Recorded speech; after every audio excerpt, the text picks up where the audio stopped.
अस्सलाम वालेकुम, मेरे चैनल मुर्शद में आप सबको खुशामदीद। आज की पाकिस्तान की स्टॉक मार्केट की जो परफॉर्मेंस रही है काफ़ी ज़्यादा नेगेटिव परफॉर्म किया है मार्केट ने। आल दो आखिरी हाफ आवर में और 1 आवर के अंदर मार्केट ने थोड़ी बहुत रिकवरी भी दिखाई है, लेकिन ओवरऑल अगर देखें तो मार्केट तकरीबन कोई 1.39% नेगेटिव क्लोज़ की है। पाकिस्तान स्टॉक मार्केट के ऊपर डिटेल में डिस्कशन करेंगे। पहले पाकिस्तान के हवाले से जो करंट अफेयर्स हैं उनको डिस्कस कर लेते हैं। एक तो ये है कि स्टेट बैंक ऑफ पाकिस्तान के जो गवर्नर हैं जमील अहमद साहब, उनका कहना है कि पाकिस्तान की जो ग्रोथ रहेगी, जैसे कि कल भी मैंने ये इस न्यूज़ को डिस्कस किया था, तो उनका कहना है कि पाकिस्तान की जो ग्रोथ है वो 3.75% की ब्रैकेट से लेके 4.75% की ब्रैकेट के दरमियान रहेगी। जो कि आईएमएफ की जो ग्रोथ रेटिंग उन्होंने पाकिस्तान को दी है उससे तकरीबन कोई ज़्यादा ही जमील अहमद साहब का कहना है कि पाकिस्तान ग्रो करेगा। इसी तरह पाकिस्तान में फरवरी के महीने में ही एक्सपेक्टेड है कि सऊदीया के जो वली अहद हैं मोहम्मद बिन सलमान, वो विज़िट करेंगे पाकिस्तान में, और उस सिलसिले में ही सिक्योरिटी के लिहाज से सिक्योरिटी चीज़ों को चेक करने के लिए सऊदीया की एक टीम जो है वो भी पाकिस्तान इसी हफ्ते के अंदर विज़िट करेगी। तो अगर इस पॉइंट से देखा जाए तो सऊदीया के वलीअहद का पाकिस्तान विज़िट करना भी एक पॉजिटिव न्यूज़ है। तो इसको भी आपने अपने माइंड में रखना है कि फरवरी में आने वाली जो पॉजिटिव न्यूज़ है उनमें से एक ये भी होगी, जिसमें अगर सेकंड लेवल पे बात की जाए तो आईएमएफ की जो टीम है वो भी पाकिस्तान विज़िट कर रही है, और उनसे भी पाकिस्तान की मंजूरी जो है, जो नेक्स्ट 1.2 बिलियन 3 बिलियन पाकिस्तान को मिलना है, उसकी मंजूरी भी हो जाएगी। तो दोनों चीज़ें अपनी अपनी जगह पर पॉजिटिव न्यूज़ है। होपफुली कि जो मंथ है फरवरी का वो हम लोग पॉजिटिव क्लोज़ करेंगे।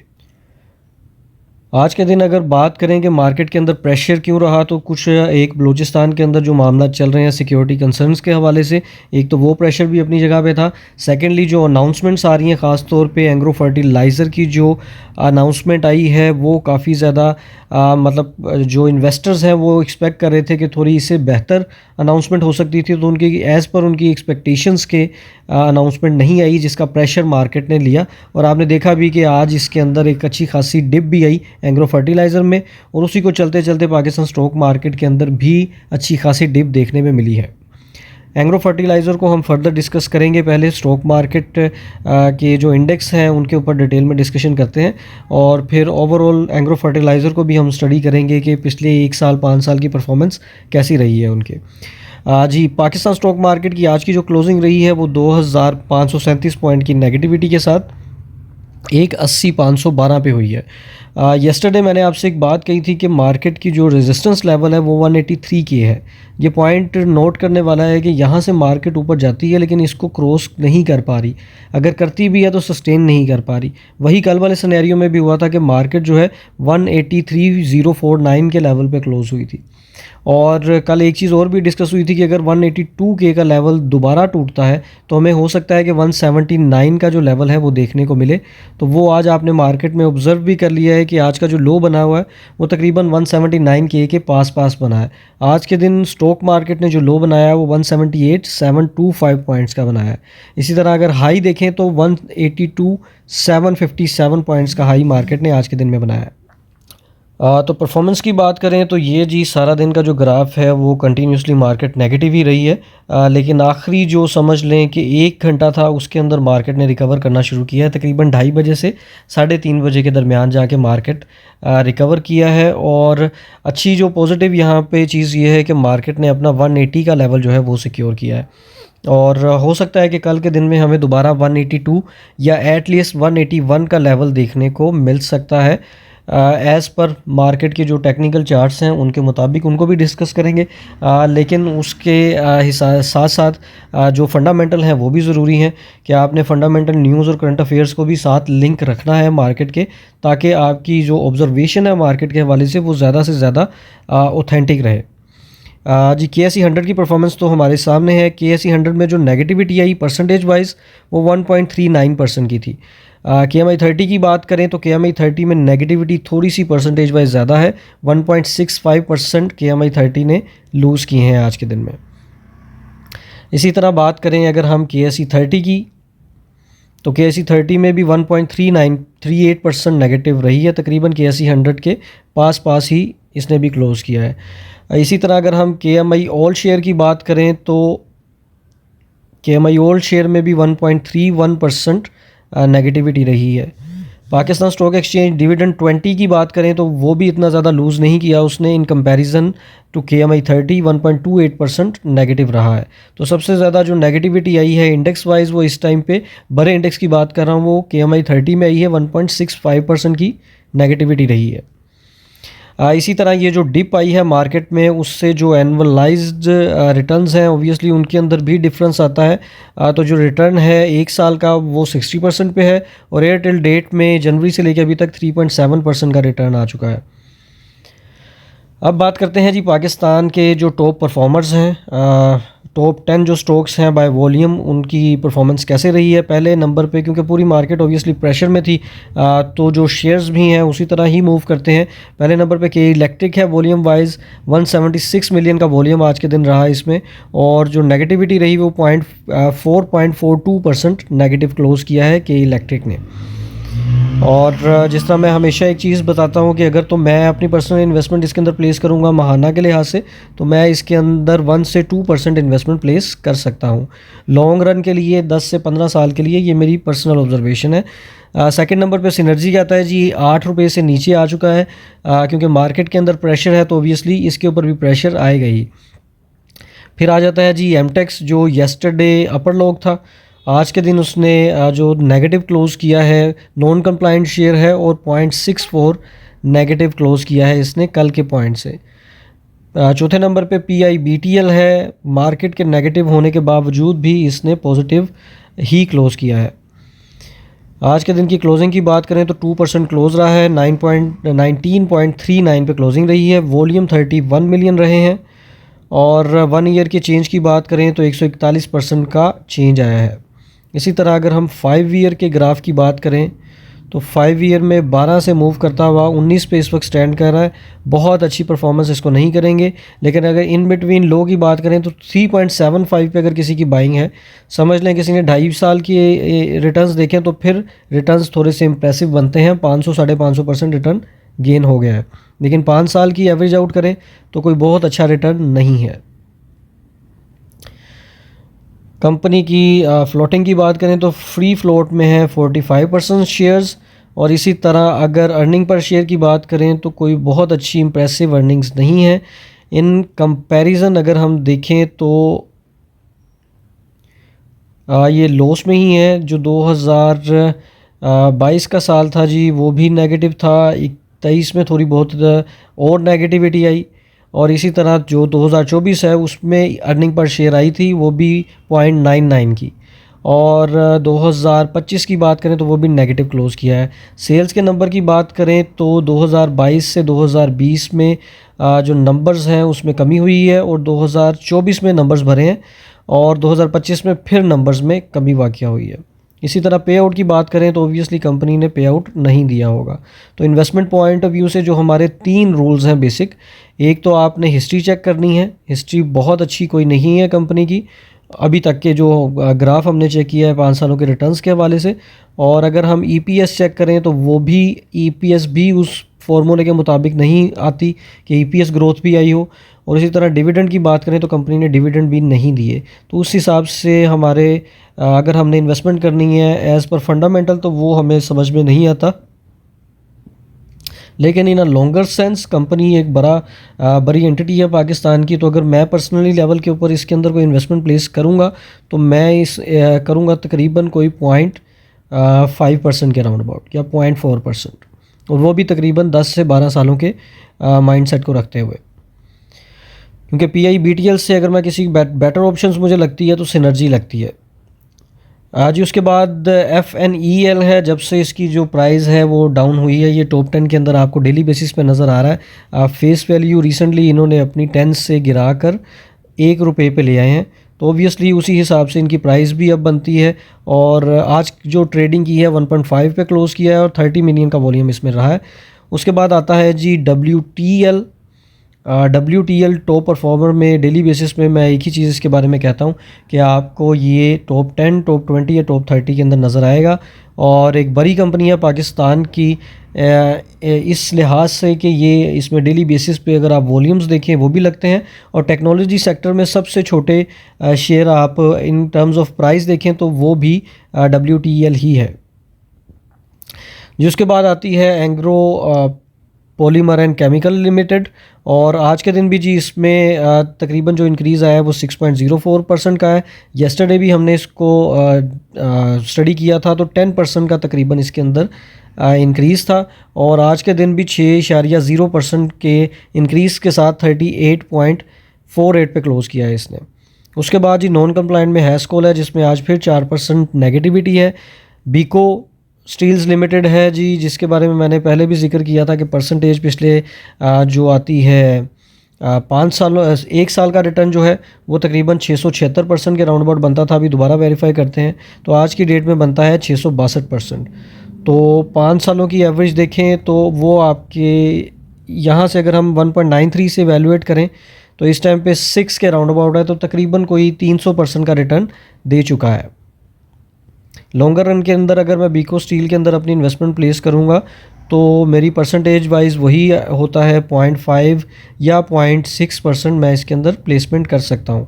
वो भी तकरीबन कोई समझ लें आप इसका आइडिया लगा लें 10 से 15 साल के टाइम ड्यूरेशन के लिए। उससे पहले प्रॉफिट दे जे तो और अच्छी बात है। नई लिस्टिंग है जी हमारे टॉप 10 के अंदर जिसको हमने पहले कभी डिटेल में स्टडी नहीं किया। गनी ग्लोबल होल्डिंग्स लिमिटेड है। आज की जो क्लोजिंग प्राइस है वो 22.67 है, 0.98 का इजाफा रहा।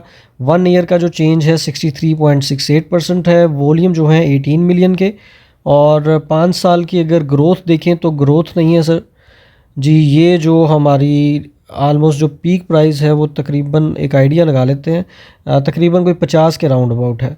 तो 50 से गिर कर ये जो शेयर है इस टाइम पे 22.67 पे है। ऑब्वियसली अर्निंग ग्रोथ नहीं बल्कि अर्निंग डेप्रिसिएशन होगी। फ्री फ्लोटिंग में 50% शेयर्स हैं, और अर्निंग पर शेयर की बात करें तो यहाँ पे जो सिनेरियो है वो थोड़ा सा डिफरेंट है।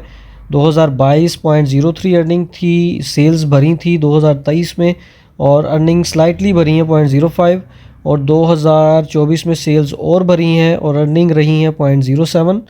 ऑब्वियसली अर्निंग में भी थोड़ा बहुत इजाफा है, लेकिन 2025 में जो सेल्स हैं वो कम हुई हैं, 95,652 हैं, जबकि जो अर्निंग्स हैं वो 0.42 भरी हैं। इसका मतलब ये है टैक्सेशन कम है। ऑब्वियसली प्रॉफिट ज़्यादा हो तो ज़्यादा टैक्सेशन होता है, लेकिन इनके सिनेरियो के अंदर पूरी अगर हम इसकी हिस्ट्री देखें तो 2025 के अंदर इन्होंने अर्निंग पर शेयर बेटर दी है। और इसी तरह डिविडेंड की बात करें तो ऑब्वियसली डिविडेंड कंपनी ने नहीं दिए।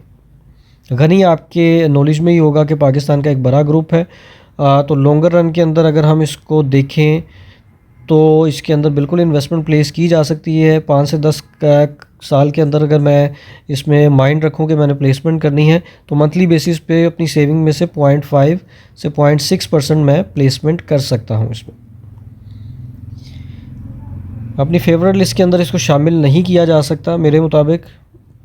आपके पास कोई अच्छी ख़बर है तो मेरे साथ भी ज़रूर शेयर कीजिएगा, बल्कि किया करें आप जी। कमेंट सेक्शन के अंदर कोई अगर क्वेश्चन भी हो, कोई सजेशन हो, तमाम चीज़ें आप शेयर ज़रूर किया करें। तो ये जी टॉप एडवांसर की लिस्ट है जहाँ पे बाय परसेंटेज वो शेयर्स यहाँ पे शो होते हैं जो बाय परसेंटेज सबसे ज़्यादा गेन किया उन्होंने। इसी तरह टॉप डिक्लाइनर्स में देखें तो बाय परसेंटेज जो सबसे ज़्यादा गिरे होते हैं उन शेयर्स की लिस्ट यहाँ पे अपडेटेड होती है। यहाँ पे टॉप 10 टॉप 20 में आप देख सकते हैं। अगर टर्मिनल में जाके देखें तो टॉप 30 तक आपको ये डाटा नज़र आता है, बल्कि कुछ टर्मिनल्स में इससे ज़्यादा भी डाटा आपके लिए अवेलेबल होता है। मार्केट वॉच में जी बाय फ़िल्टर हम करते हैं सेक्टर वाइज एनालिसिस के जी मार्केट की परफॉर्मेंस में कौन सा सेक्टर जो था और कौन से शेयर जो थे वो किस तरह से परफॉर्म कर रहे थे। सेक्टर में जी ऑटोमोबाइल सेक्टर में पहले नंबर पे जो रहा है बाय वॉल्यूम वो दीवान फ़ारूक मोटर्स है। दीवान फ़ारूक मोटर्स के हवाले से एक अपडेट ये है कि इन्होंने मिनी कूपर जो इंटरनेशनल ब्रांड है उसकी जो कार्स हैं इलेक्ट्रिक और हाइब्रिड भी हैं आई थिंक, और पेट्रोल वाली भी हैं, वो पाकिस्तान के अंदर रिसेंटली लॉन्च की हैं, जिनकी प्राइजेज़ काफ़ी हाई हैं, तकरीबन कोई 15 मिलियन से 25 मिलियन की ब्रैकेट के दरमियान आती हैं। इंटरनेशनल ब्रांड है और काफ़ी रिलायबल ब्रांड है, तो वो एक पॉजिटिव मोमेंटम है। इसके अलावा दीवान फ़ारूक जो है वो BMW को भी पाकिस्तान में ऑफिशियली तौर के ऊपर इंट्रोड्यूस करवाता है, और आज की जो प्राइस रेंज इसकी रही है 0.8% का इजाफा इसके अंदर देखने में आया है। और अगर प्राइस वाइज देखा जाए इंक्रीज़ जो है तो वो भी परसेंटेज वाइज दीवान फ़ारूक मोटर में ही है। 23.94 पे इसकी क्लोजिंग रही है। जी नेक्स्ट हम देखते हैं जी एसेसरीज़ एंड पार्ट्स में। तो पूरे का पूरा सेक्टर जो है वो 70% जो है वो नेगेटिव है। वॉल्यूम वाइज देखें तो पहले नंबर पे टीबीएल में 2.2 मिलियन वॉल्यूम्स हैं, और परसेंटेज वाइज देखें तो पहले नंबर पे एटलस बैटरी आती है 1.48 के इजाफे के साथ। सीमेंट सेक्टर में आज के दिन मैक्सिमम 90%, अगर आप देखें 95% जो है वो नेगेटिविटी है। वॉल्यूम वाइज देखें तो पहले नंबर पे आता है पावर सीमेंट। नहीं, पावर सीमेंट नहीं है ये, बल्कि परसेंटेज वाइज है। परसेंटेज वाइज जो सबसे ज़्यादा इजाफा हुआ है 4.43% का, वो पावर सीमेंट में है। क्लोजिंग रही है जी 21 पे। इसी तरह वॉल्यूम वाइज अगर हम देखें तो पहले नंबर पे पावर सीमेंट ही है जी, 11 मिलियन का वॉल्यूम है, और क्लोजिंग वही 21 रुपीज़ पे रही है। पावर सीमेंट को थोड़ा सा स्टडी करते हैं जी कि इसकी हिस्ट्री कैसी रही है पिछले 1 साल में और 5 सालों में। 1 सालों में तो अच्छा रिटर्न है जी, 121% का रिटर्न है। और इसी तरह 5 सालों के रिटर्न की बात करें तो प्राइस एप्रिसिएशन के लिहाज से बात करते हैं, इसमें काफ़ी चीज़ें आ जाती हैं। अगर कंपनी ने डिविडेंड्स दिए हों, बोनस दिए हों, तो वो माइनस हो जाते हैं। और उसके अलावा अगर कोई राइट शेयर्स दिए हों तो वो भी माइनस हो जाते हैं। तो सारी चीज़ें निकाल के ही ये प्राइस एप्रिसिएशन की जाती है। कुछ लोगों को एतराज़ होता है कि सिर्फ प्राइस एप्रिसिएशन की बात कर रहे हैं, उसमें से डिविडेंड बोनस नहीं माइनस किया, तो वो मैंने मेंशन भी कर दिया यहाँ पे, ताकि आपका एतराज़ ना बने उसके ऊपर। तो 11.18 थी जी 5 साल पहले, और अभी 21 है। तकरीबन कोई 90% का गेन बनता है, बल्कि हाँ 95% का गेन पिछले 5 सालों में राउंड अबाउट इसके गेन किया है। बहुत अच्छी 5 सालों की परफॉर्मेंस नहीं है। फ्री फ्लोटिंग में 40% शेयर्स हैं। इसी तरह अगर बात करने अर्निंग पर शेयर की, तो उसमें 4-5 सालों के बाद कंपनी ने पॉजिटिव अर्निंग दी है। और अगर सेल्स की बात करें तो पिछले साल से कम है, लेकिन अर्निंग पर शेयर पॉजिटिव है। तो आम लफ्ज़ों में कहते हैं if and is good, all is good. पे आउट की बात करें तो जी कंपनी ने पे आउट नहीं दिए हैं। तो पावर सीमेंट के अगर मैं हिस्ट्री देखूं, यहाँ पे आपके साथ डिस्कस भी कर देता हूँ, तो ये लो पे तकरीबन 3.52 पे भी आ चुका है। तो इस सिनेरियो में अगर मैं इसमें अपनी इन्वेस्टमेंट प्लेस करना चाहूँगा तो मेरे लिहाज से थोड़ी सी प्राइस ऊपर आ चुकी है, लेकिन 0.2 से 0.3% मैं इसमें प्लेस कर सकता हूँ 10 से 15 साल के सिनेरियो को माइंड में रखते हुए। इन बिटवीन अगर जिस तरह मैं 3 पे बाई करूं और 10 पे चला जाता है, तो मैं प्रॉफिट टेकिंग भी उसके अंदर करूंगा। और आपको भी यही चीज़ गाइड करता हूं कि प्रॉफिट टेकिंग जो है वो बहुत ज़रूरी है। जब भी अगर आपने कहीं पे भी इन्वेस्टमेंट करते हैं, कोई बिज़नेस करते हैं, अगर प्रॉफिट टेकिंग नहीं करते तो ये सबसे ज़्यादा आप एक गलत चीज़ करते हैं उसके अंदर। क्योंकि अगर आप टोटली तौर पे डिपेंडेंट हो जाएंगे किसी स्टॉक मार्केट के शेयर पे या स्टॉक मार्केट पे, तो जैसे स्टॉक मार्केट रिटर्न देगी वैसे ही आपको मिलेगा। लेकिन अगर आप प्रॉफिट टेकिंग करते हैं तो हो सकता है आप अपने रिटर्न को इंक्रीज़ भी कर सकें।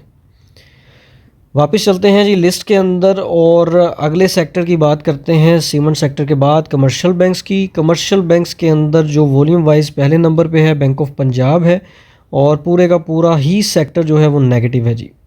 कोई भी शेयर आज के दिन बैंकिंग सेक्टर का पॉजिटिव नहीं है। तो मार्केट का अच्छा खासा प्रेशर था, ऑब्वियसली सब पे ही आता है। फिर फर्टिलाइज़र की बात करें तो वॉल्यूम वाइज पहले नंबर पे एग्रो फर्टिलाइज़र है, और सबसे ज़्यादा जो नेगेटिविटी आई वो भी इसी में आई, 5.14% नेगेटिव रहा है। एग्रो फर्टिलाइज़र की आपसे बात की थी कि इस पे डिटेल में डिस्कशन करेंगे। तो जी आज की क्लोजिंग तो आपके सामने है 5.14% की। 5 ईयर की अगर हिस्ट्री देखें तो 5 सालों में कंपनी ने अच्छा खासा ग्रो किया है जी। तकरीबन जो 65 रुपीज़ के राउंड अबाउट और 221 इसकी अभी। तो 5 सालों की अगर हम बात करें कि कितना ग्रो किया है बाय परसेंटेज, तो तकरीबन कोई 240% का profit in terms of price appreciation agro fertiliser deliver कर चुकी है। डिविडेंड और बोनसेस वगैरह इस सिनेरियो के अंदर अलहदा हैं, वो इंक्लूड करें तो परसेंटेज ओबियसली ज़्यादा बन जाती है इसकी। और 1 ईयर के चेंज की बात करें तो कोई अच्छी परफॉर्मेंस नहीं रही है। इसी तरह एयरटेल डेट में भी नेगेटिव ही इस टाइम पे रिटर्न्स दे रहा है। प्रोफाइल की बात करें तो 45% कंपनी के जो शेयर्स हैं वो फ्री फ्लोट के अंदर हैं। अर्निंग पर शेयर की बात करें तो जी 2021 में 15.78 थी, उसके बाद 2022 में कम हुई, 2023 में दोबारा रिकवर किया, और ओबियसली कंपनी की जो सेल्स हैं वो भी काफ़ी बढ़ी हैं 2023 में। इसी तरह 2024 में भी सेल्स में काफ़ी इजाफा हुआ है। जी नेक्स्ट बात करते हैं डिविडेंड्स की। तो कंपनी ने डिविडेंड्स भी कैलेंडर ईयर के अंदर समझ लें कि अच्छे जो हैं पिछले साल के अंदर दिए हैं। 45 42%, 42.5, 22.5% और 80% के 4 डिविडेंड्स कंपनी ने पिछले कैलेंडर ईयर के अंदर डिलीवर किए हैं। तो ओवरऑल कंपनी को अभी भी हम जो है वो ब्लू चिप कंपनी के अंदर स्टैंड कर सकते हैं और डिविडेंड के लिए इन्वेस्टमेंट के लिहाज से एक अच्छी कंपनी जो है वो एंग्रो फर्टिलाइज़र और एंग्रो दोनों एक बड़ा ग्रुप है, तो ऑब्वियसली इसके अंदर प्लेसमेंट की जा सकती है।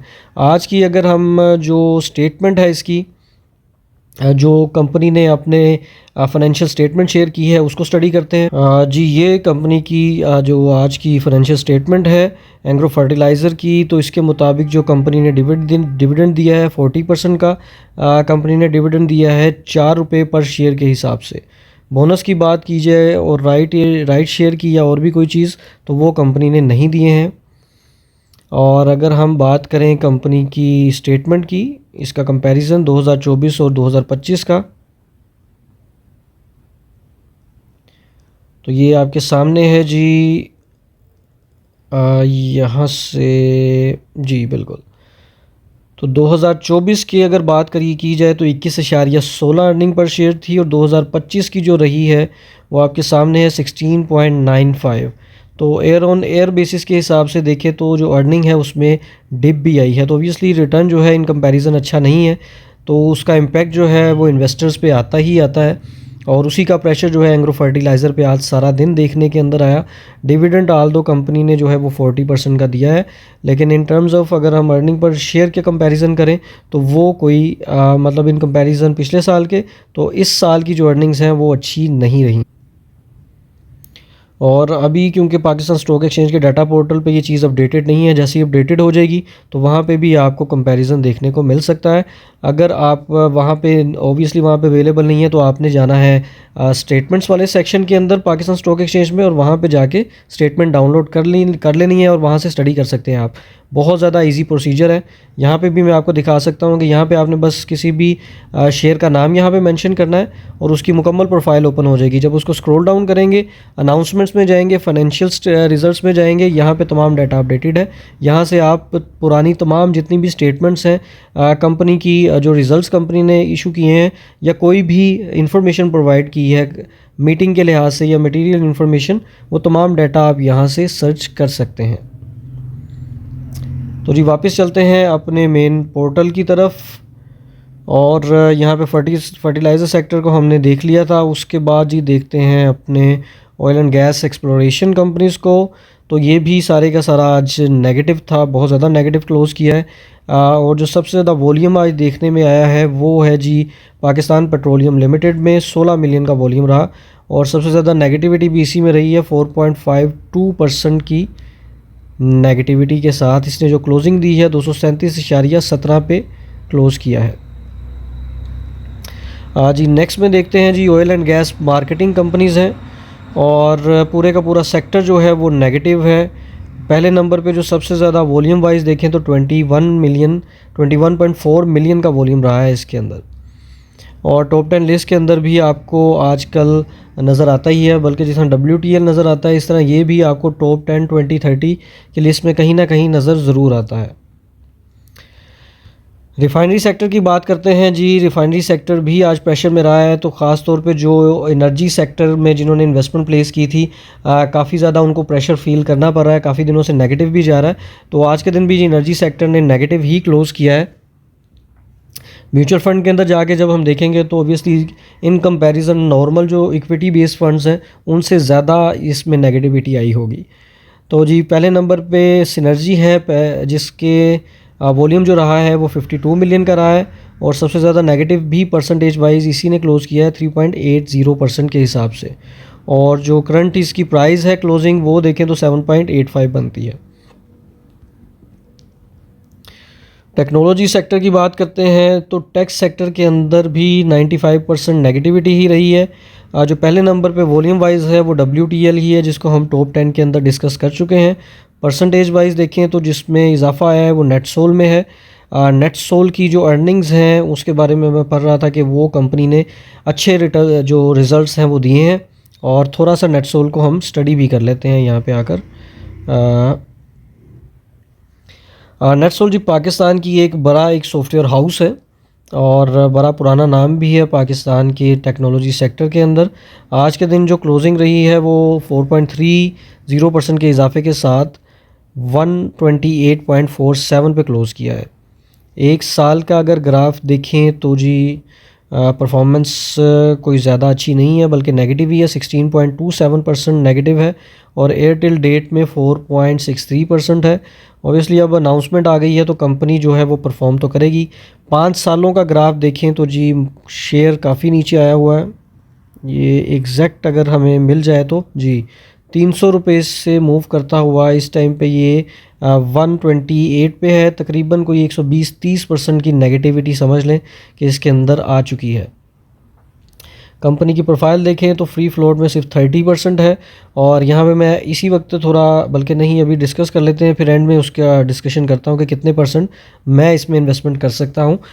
जी अगर कंपनी की अर्निंग पर शेयर की बात करें तो हिस्ट्री रही है 2022 में 10.19 रहा है और इसी तरह 2023 में भी कंपनी ने ग्रो किया था, 2024 में भी स्लाइटली ग्रो किया था और सेल्स के नंबर देखें तो वो भी ग्रोथ वाली साइड पे आए हैं। 2025 में कंपनी के सेल्स के नंबर थोड़े कम हुए और इसी तरह अर्निंग पर शेयर जो है वो भी 2024 की निस्बत जो है उसमें कमी नज़र आई है। डिविडेंड्स की बात करें तो कंपनी ने डिविडेंड्स नहीं दिए। पे आउट के हवाले से कंपनी अच्छा परफॉर्म नहीं करती। आल दो अर्निंग के हिसाब से देखें ईपीएस तो कंपनी की हिस्ट्री में अर्निंग काफ़ी अच्छी रही है। आई डोंट नो कि ये डिविडेंड क्यों नहीं दिया इसने। अब बात करते हैं जी कंपनी के फाइनेंशियल रिजल्ट्स के हवाले से। तो कंपनी की जो अनाउंसमेंट आई है आज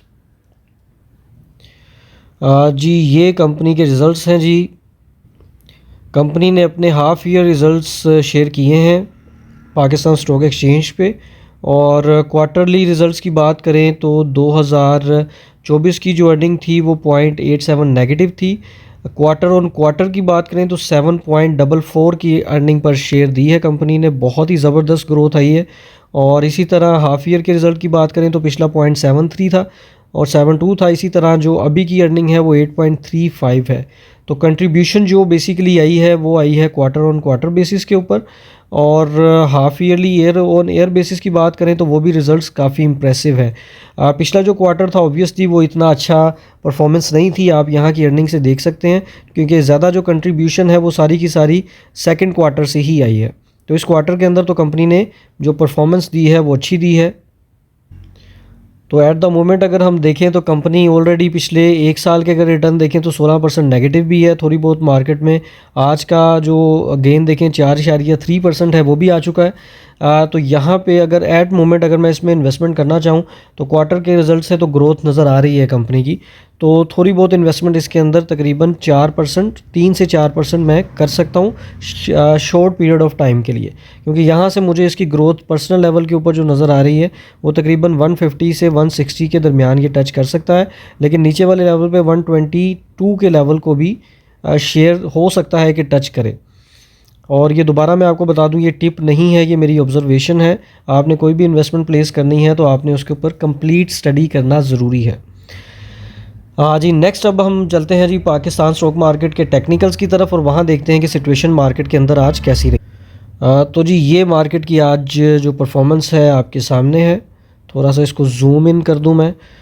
तो मार्केट ने अपना डिप बनाने के बाद काफ़ी अच्छी समझ लें कि 40% रिकवर मार्केट ने कर लिया है, जिसका मतलब ये है कि बहुत ज़्यादा कोई नेगेटिविटी मार्केट के अंदर नहीं है। और यहाँ पे उम्मीद है कि कुछ दोस्तों ने आज के दिन में म्यूचुअल फंड स्टॉक्स के अंदर भी और इंडिविजुअल्स के अंदर भी न्यू एंट्रीज प्लेस की होंगी, क्योंकि जब इस तरह की डिप आती है, मैं अक्सर एक बात करता हूँ, जो सडन डिप्स होती हैं, अनसर्टन डिप्स हैं, उनके बाद अगले दिन में मार्केट में रिकवरी ज़रूर आती है। जो म्यूचुअल फंड के अंदर प्लेसमेंट करते हैं, अगर कोई इंडिविजुअल स्टॉक्स के अंदर बाइंग कर रहा है तो वो तो सेम डे के अंदर ट्रेडिंग में बेनिफिट निकाल सकते हैं, लेकिन अगर कोई म्यूचुअल फंड में करता है इक्विटी फंड्स के अंदर तो उनको ओबियसली नेक्स्ट डे के अंदर एक रिकवरी आ सकती है। ज़रूरी नहीं है कि आई, क्योंकि इसमें 2 पॉइंट्स देखने वाले होते हैं कि प्रेशर कितना ज़्यादा बिल्ड हुआ है और उसके अलावा उस दिन में मार्केट में मोमेंटम क्या बना है और फंडामेंटल लेवल के ऊपर न्यूज़ क्या आई हैं। तो इस तरह के 3-4 points at the same time आपने डिस्कस करके देख के स्टडी करके तो फिर डिसीजन लेना होता है। आज के चार्ट के हिसाब से मैक्सिमम चांसेस तो यही लग रहे हैं कि कल के दिन में 181 के और 182 के दरमियान मार्केट मूव कर सकती है। अगर तो मार्केट में प्रेशर नहीं होता, क्योंकि वीक का क्लोज भी है, वीकली चार्ट भी डेवलप होना है, तो हो सकता है कि उसके लिहाज से भी मार्केट परफॉर्म करे। जैसे कल आपसे वीकली चार्ट के ऊपर मेरी बात हुई थी कि चार्ट जो है वो यहाँ पे नीचे भी आ सकता है, तो वो बात हमारी पूरी हो गई। उसके नीचे आया मार्केट में चार्ट, उसको थोड़ा बहुत रिकवर भी किया है। अब हमारी चीज़ जो एक्सपेक्टेशन है कि कल एक दिन है पूरे वीक के चार्ट वीक को बनने के लिए, मतलब डेवलप होने के लिए, उसमें वीक का चार्ट मुकम्मल बन जाएगा।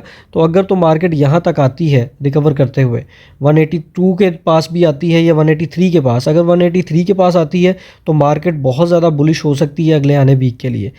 लेकिन बहुत बड़ी कोई पॉजिटिव न्यूज़ हो तो फिर ये चीज़ें पॉसिबल हो सकती हैं। दुबई के हवाले से एक न्यूज़ में मेंशन करना शुरू में भूल चुका था कि दुबई के साथ भी पाकिस्तान का कोई $20 बिलियन का प्रोग्राम चल रहा है, और दुबई के जो वज़ीर हैं उनका कहना है कि ये लास्ट स्टेज के ऊपर ये डिस्कशन जो है वो चल रही है, और होपफुली ये बहुत जल्द इम्प्लीमेंटेशन की तरफ भी प्रोग्राम चला जाएगा। तो अगर ये $20 बिलियन का भी चीज़ हो जाती है, उसके बाद मोहम्मद बिन सलमान भी पाकिस्तान में आ रहे हैं, IMF की टीम का भी पाकिस्तान में विज़िट है, तो तमाम जो चीज़ें आने वाले टाइम में वो पॉजिटिव होने वाली हैं। सिर्फ IMF की टीम के दौरान थोड़ा सा प्रेशर रहता है मार्केट में, आल्दो वो भी पाकिस्तान के लिए जो पैसे हैं वो पाकिस्तान को मिल जाएंगे, क्योंकि पाकिस्तान के जो फाइनेंस मिनिस्टर हैं मोहम्मद औरंगज़ेब साहब, उनका कहना है कि तमाम चीज़ें एज़ पर जो रेगुलेटरीज़ हैं और जो कंडीशंस हैं हमने तमाम चीज़ों को मीट कर लिया है। तो ऐसी कोई भी चीज़ नहीं है फॉर द टाइमिंग जिससे हमारी पेमेंट्स जो IMF की तरफ से रुकें।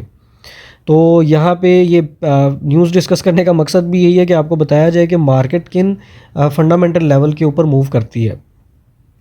वीकली चार्ट भी डिस्कस कर लिया, अब हम आवरली चार्ट के ऊपर डिस्कशन करते हैं कि मार्केट के अंदर सूरत हाल क्या बनी है। जी आज के दिन जो मार्केट की सूरत हाल रही है वो यहाँ पे आप देख सकते हैं कि जो आज में सबसे ज़्यादा वॉल्यूम रहा है वो 2 से 3 बजे के दरमियान रहा है, और उसी के दौरान मार्केट में लास्ट आवर कह लें, बिल्कुल लास्ट आवर ही बनता है क्योंकि ये हाफ आवर है।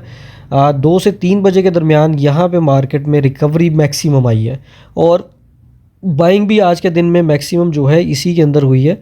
ये जो नीचे वाला ये साइंस बनते हैं, कैंडल्स बनती हैं, ये बेसिकली वॉल्यूम को दिखाती हैं कि वॉल्यूम कितना आवरली बेसिस के ऊपर बना है। तो ये जो लास्ट आवर था 2 से 3 बजे का, उसमें सबसे ज़्यादा वॉल्यूम भी बना और रिकवरी भी आई, जिसका मतलब ये है कि लास्ट जब मार्केट बहुत गिर गई थी अपने लो लेवल के ऊपर, असल इन्वेस्टर ने वहाँ पे आके पैसे डाले हैं, और उम्मीद है कि कल का दिन जो है वो पॉजिटिव ही जाए, इल्ला माशाल्लाह कल कोई नया प्रेशर मार्केट के अंदर अगर नहीं आता तो। लेकिन अभी तक चार्ट के मुताबिक तो मैक्सिमम एक्सपेक्टेशन यही है कि मार्केट पॉजिटिव लेवल के ऊपर क्लोज़ करेगी। मंथली चार्ट की अगर बात करें तो मंथली चार्ट में भी अभी चार्ट बिल्कुल नीचे वाले लेवल पे बना है, जबकि अगर हम देखें कि मंथ की बात करें तो 1/3 ऑफ द मंथ जो है अभी क्रॉस हुआ है। अभी 2 हिस्से जो हैं मंथ के, यानी कि 2 जो समझ लें कि 10 से 20 और 20 से 30, अभी 2 हिस्से जो हैं पूरे मंथ के वो गुजरना बाकी हैं। उसमें मंथ वाइज जो चार्ट है वो कम्प्लीटली चेंज हो सकता है। जहाँ तक मुझे लगता है ये चार्ट ऊपर वाले लेवल पे बंद होगा यहाँ पे। अगर तो उस लेवल पे बंद होता है तो नेक्स्ट मंथ जो है वो भी बुलिश जाने वाला है। एट द मोमेंट अभी फ़िलहाल कुछ कहा नहीं जा सकता, लेकिन टेक्निकल चार्ट के मुताबिक कल मार्केट में प्रेशर नज़र नहीं आ रहा। लेकिन यहाँ पे दोबारा डिस्कस कर दूँ मैं, अगर तो कल मार्केट में दोबारा 180 का लेवल टूटता है तो फिर मार्केट में वाकई में बहुत प्रेशर होने वाला है, और अगला वीक जो है उसमें 176 के या फिर 175 के का लेवल भी देख सकते हैं। तो मार्केट में आपने डिसीजन लेना है दोनों चीज़ों को देख के। अगर तो 180 के का लेवल टूटता है तो आपने अपनी मैक्सिमम इन्वेस्टमेंट जो है वो सिक्योर कर लेनी है, क्योंकि मौका आपको दोबारा मिल जाता है। आपने इस चीज़ में नहीं बैठे रहना कि मार्केट रिकवर होगी, आपने दोनों चीज़ों को साथ लेके चलना है, फंडामेंटल और टेक्निकल पॉइंट्स को, और तीसरी चीज़ आपने प्रॉफिट टेकिंग भी साथ करनी है। अगर आपने आज एंट्रीज की हैं, कल आपको प्रॉफिट होता है तो कुछ पोर्शन पे आपने प्रॉफिट टेकिंग ज़रूर करनी है। तो जी आज के लिए हमारी जो पाकिस्तान स्टॉक मार्केट की टेक्निकल और फंडामेंटल दोनों चीज़ें हमने डिस्कस कर ली हैं। अब हम चलते हैं जी म्यूचुअल फ़ंड की तरफ और देखते हैं म्यूचुअल फ़ंड इंडस्ट्री के अंदर क्या हुआ था। जी तो म्यूचुअल फ़ंड की डिटेल स्टडी के लिए डेली बेसिस पे जो मैं वेबसाइट यूज़ करता हूँ आपको दोबारा से बता दूँ, जो लोग पहली बार वीडियो देख रहे हैं, mutual fund association of Pakistan, जिस पे पाकिस्तान के तमाम जो म्यूचुअल फंड्स हैं उनका डाटा अपडेटेड है। तो क्योंकि मैं शरिया कंप्लाइंट स्टॉक्स को स्टडी करता हूं, तो शरिया कंप्लाइंट में इक्विटी स्टॉक को हम देखते हैं। उससे पहले मैं आपको बता दूं, अभी जो मार्केट में स्टैंडर्ड रिटर्न चल रहे हैं आपको लो रिस्क के अंदर, वो तकरीबन 9% से लेके 10.5% की ब्रैकेट में है।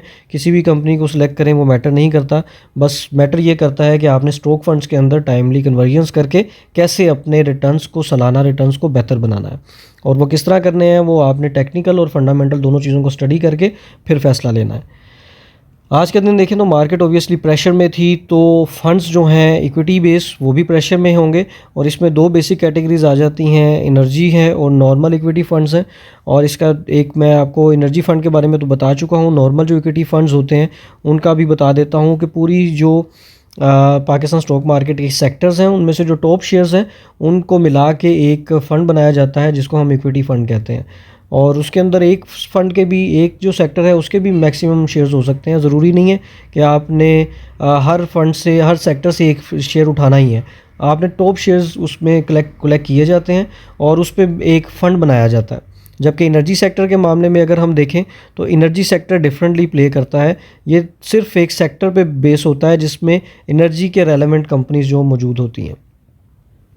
तो जो आज के रिटर्न्स देखते हैं, अलाइड बैंक की जो परफॉर्मेंस है वन डे के लिहाज से, यहाँ से हम इसको डेली बेसिस पे देखते हैं, 1.59% नेगेटिव रहा है। एकेडी की बात करें तो 1.12% नेगेटिव है। अल अमीन का डाटा अपडेटेड नहीं है कल का, बल्कि ये 11 का डाटा अपडेटेड है, आज का डाटा अपडेटेड नहीं है 12 का। Al Habib Islamic stock fund भी ज़्यादा नेगेटिव रहा है जी, 1.67%। Al Meezan mutual fund in comparison कम नेगेटिव हुआ है, और इसी तरह एकेडी का भी कम नेगेटिव है 1.3%। और अल्फला का जीएचपी फंड जो है 1.36% नेगेटिव है। अलहमरा का 1.42% और 1.35%। इसी तरह एटलस का इस्लामिक स्टॉक फंड जो है वो 1.63% नेगेटिव है। इन कंपैरिजन इसमें नेगेटिविटी ज़्यादा ही है। इसी तरह AWT इस्लामिक स्टॉक फंड जो है उसमें 1.66% नेगेटिविटी है। फैसल के जो फंड्स हैं 1.73 और 1.42% नेगेटिव है। HPL के जो फंड्स हैं उसका एक का डाटा अपडेटेड है, 12 का 1.58% नेगेटिव है। JS की बात करें तो इसका डाटा भी अपडेटेड नहीं है। और लकी इस्लामिक एनर्जी फ़ंड, जैसे कि मैंने आपसे जब हम बात कर रहे थे डाटा पोर्टल के ऊपर स्टॉक मार्केट पे, तो मैंने आपसे कहा था एनर्जी फ़ंड के अंदर आज आपको अच्छी खासी डिप नज़र आएगी। तो लकी का जो एनर्जी फ़ंड है 2.34% नेगेटिव है। लकी इस्लामिक स्टॉक फंड में 1.47% नेगेटिविटी है। मिज़ान के एनर्जी फ़ंड और इस्लामिक फ़ंड दोनों अपडेटेड नहीं है। NBP का जो एनर्जी फ़ंड है वो 2.4% नेगेटिव है जी।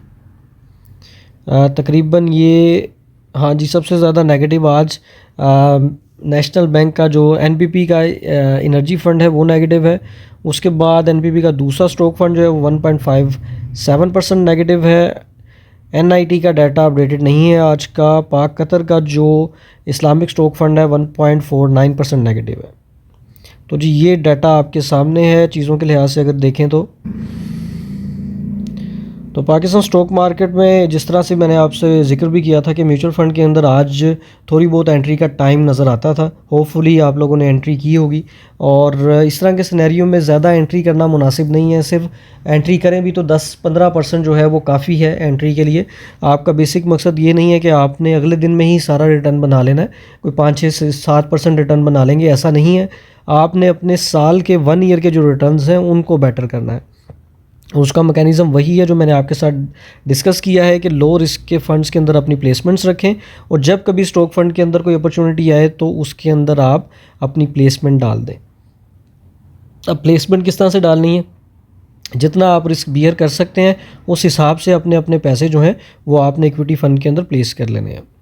उससे आपको बेनिफिट होगा, एक तो आपकी स्टॉक मार्केट के हवाले से जो लर्निंग है वो भी स्टार्ट होगी, और एनुअलाइज रिटर्न जो हमारे हैं, जो हमारा टॉपिक है और बेसिक मकसद भी यही है कि हमने अपने साल के रिटर्न्स को बेहतर बनाना है।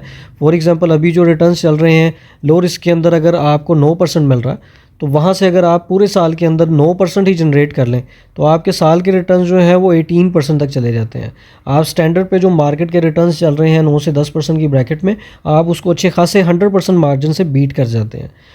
वैसे अगर देखें तो पिछले 1 साल में अगर स्टॉक फंड की बात करें तो मोमेंटम अच्छा बना रहा है, तो 30-30, 40-40% भी रिटर्न दी हैं, जो कि आप यहाँ पे एयरटेल डेट में देख सकते हैं। लेकिन जब मैंने पहले भी कहा है और दोबारा कहता हूँ कि आपने स्टॉक मार्केट पे टोटली डिपेंडेंट नहीं होना, आपने प्रॉफिट टेकिंग ज़रूर करनी है। जी आज के लिए बस इतना ही। आपका कोई भी क्वेश्चन हो, सजेशन हो, आपने कमेंट सेक्शन में मेरे साथ ज़रूर शेयर करना है। आज के लिए बस इतना ही सर। अल्लाह हाफिज़।